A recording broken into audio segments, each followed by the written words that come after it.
Alexander Krasnov, nós temos marcado para este domingo, dia 16, o referendo pelo qual a população da Crimeia vai se definir pela sua autonomia de fato, sua independência e sua passagem para a Federação Russa.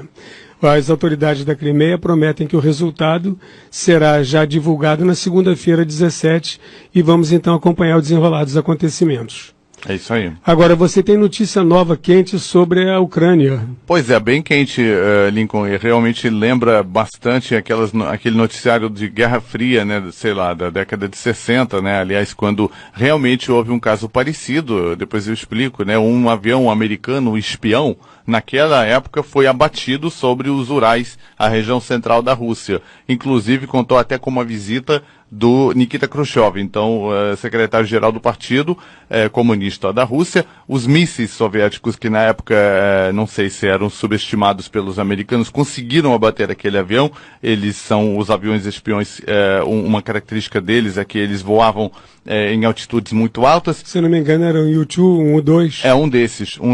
E o míssil soviético conseguiu abater, apesar essa altura muito elevada, altitude muito elevada. Foi uma vitória, por assim dizer, da tropa da tecnologia antiaérea russa, e ainda outro triunfo, porque o piloto, ele naquela época, ele violou a instrução dele, não se matou nem nada, né, não fez nada daqueles filmes de James Bond, e ele catapultou, ele de paraquedas desceu à terra e foi capturado. Então, com toda a pompa e toda homenagem devida, né, foi levado a um tribunal. Depois, mais tarde, ele foi extraditado para os Estados Unidos, mas a União Soviética fez daquele caso um grande evento, realmente, de Essa propaganda. É uma das histórias da Guerra Fria. Isso, e agora passamos a uma nova história que desta vez não tem piloto, é um avião drone, um chamado drone, um avião não tripulado. Aliás, não é o primeiro, acontece que já é o segundo, que foi interceptado no espaço aéreo da Crimeia. Essa informação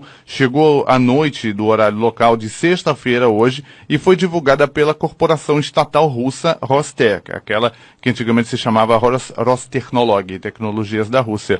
É de fato uma grande holding que reúne boa parte, deve ser 99% dos fabricantes russos de armamento. Por que a Rostec divulga isso? Porque o drone americano não tripulado, que era um drone de reconhecimento e estava sobrevoando o território da Crimeia, ele foi interceptado por meio de uma tecnologia eletrônica desenvolvida pela Rostec.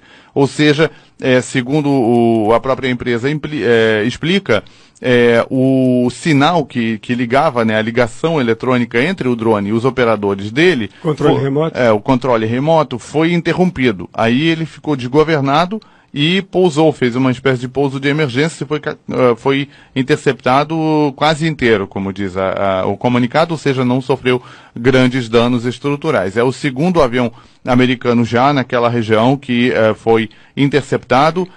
A atividade desses drones, desses equipamentos, ultimamente tem sido muito alta naquela região. Antigamente, esse grupamento que opera o drone, ele se baseava em Baviera, na Alemanha, mas mais tarde, no começo de março, foi transferido para uma região ou perto da Ucrânia ou dentro da própria Ucrânia. Isso ainda não sabemos com exatidão, mas de qualquer maneira, o fato é que um avião de reconhecimento americano foi interceptado no céu da Crimeia. O drone é um veículo não tripulado.